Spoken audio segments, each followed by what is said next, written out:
அனைவருக்கும் வணக்கம். நீங்க பார்த்துட்டு ஆட்டோ பஜார், நான் உங்கள் ஏஆர்பி சிவம். நம்ம ஓல்டு மாடல் ஆட்டோ யூஸ் பண்ணி சரிங்களா, ரிவர்ஸ்னாலே டக்குன்னு கீழே தான் குனிறோம் சரிங்களா. ஆனா நியூ மாடல்ல ரிவர்ஸ் வந்து ஹேண்ட்பேர்ல கொண்டு வந்திருக்காங்க. இதுல சில அட்வான்டேஜும் இருக்கு, சில டிஸ்அட்வான்டேஜும் இருக்கு சரிங்களா. அது என்னன்னு நான் சொல்றேன் வா.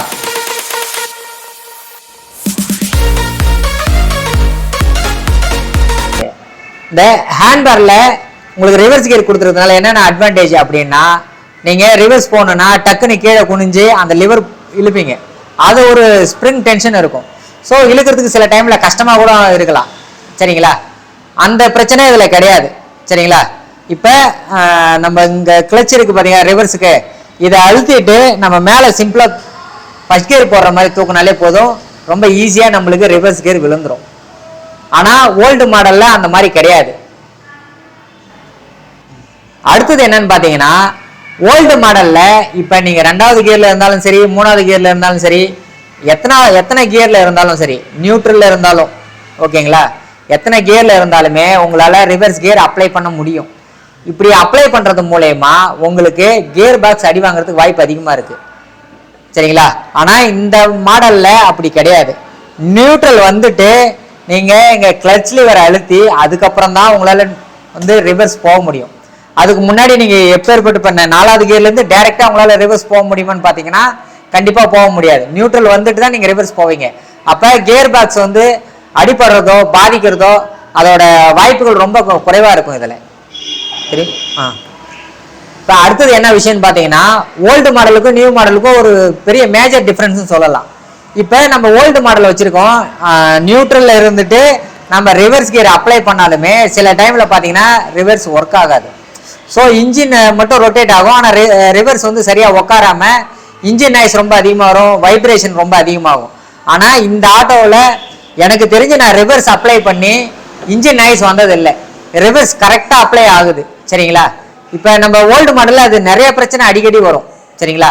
ஃபர்ஸ்ட் கியர்ல போட்டுட்டு நீங்க ஃபர்ஸ்ட் கியர்ல இருக்கும்போது ரிவர்ஸ் போட்டுட்டீங்க, வண்டியை மூவ் பண்ணீங்கன்னா வண்டி மூவ் ஆகாம ரொம்ப அதிகமா நாய்ஸ் வரும் இன்ஜின்ல இருந்து சரிங்களா. சம்டைம் அந்த ரிவர்ஸே சரியா ஒர்க் ஆகாது, ரிவர்ஸ் லிவர் வந்து கரெக்டா உட்காராம கியர் பாக்ஸ் உங்களுக்கு சும்மாவே சுத்திட்டு இருக்கும். ஆனா இந்த மாடல்ல வந்து பாத்தீங்கன்னா அந்த பிரச்சனை இல்லை, எனக்கு தெரிஞ்சு 99% கிடையாது. யாராவது ஒரு ஆள் 2 ஆளுக்கு வந்து மைனரா பிரச்சனை வரலாம். சில கஸ்டமர்ஸ் வந்து பாத்தீங்கன்னா ஹேண்ட் லிவர் இருக்கிற மாதிரி ரிவர்ஸ் வண்டி வேணும் ஏன் அப்படின்னு கேட்டோம்னா, அவங்க வந்து இங்க ஹேண்ட்பேர்ல வந்து ரிவர்ஸ் கொடுத்ததுனால இன்ஜின்ல சென்சார் பிரச்சனை வருது அப்படின்னு சொல்லி பிளைண்டா சொல்றாங்க. அவரு யார் உங்களுக்கு இதெல்லாம் சொல்லி சொன்னாங்க அப்படி சொல்லி கேட்டோம்னா, ஒரு மெக்கானிக் சொன்னாரு அப்படின்ற மாதிரி சொல்றாரு. மெக்கானிக்கா இருந்தாலும் சரி, யாரா இருந்தாலும் கரெக்டா இந்த விஷயத்த வந்து புரிய வைங்க. ஏன்னா இதுக்கும் சென்சார் பிரச்சனைக்கும் எந்த சம்பந்தமும் கிடையாது. ஏன்னா இது சென்சார் கிடையாது. உங்களுக்கு இங்க ஹேண்ட் லிவர் கொடுத்த இதை வந்து பாத்தீங்கன்னா ஹேண்ட் பார்ல கொண்டு வந்திருக்காங்க, ஒரு சின்ன மாடிஃபிகேஷன் மட்டும் தான் பண்ணியிருக்காங்க. இதுக்கும் வண்டியோட இன்ஜினோட தன்மை வந்து மாறும், அதோட பர்ஃபார்மன்ஸ் மாறும், அதுவும் எந்த விஷயத்துக்குமே இதுக்கு சம்மந்தம் இல்லை ஓகேயா. இதில் இந்த ஆட்டோவில் லேட்டஸ்ட் மாடல், அதாவது மே 2025 லான்ச் ஆன மாடலில் மட்டும்தான் இந்த ரிவர்ஸ் கியர் இங்கே கையில் வருது.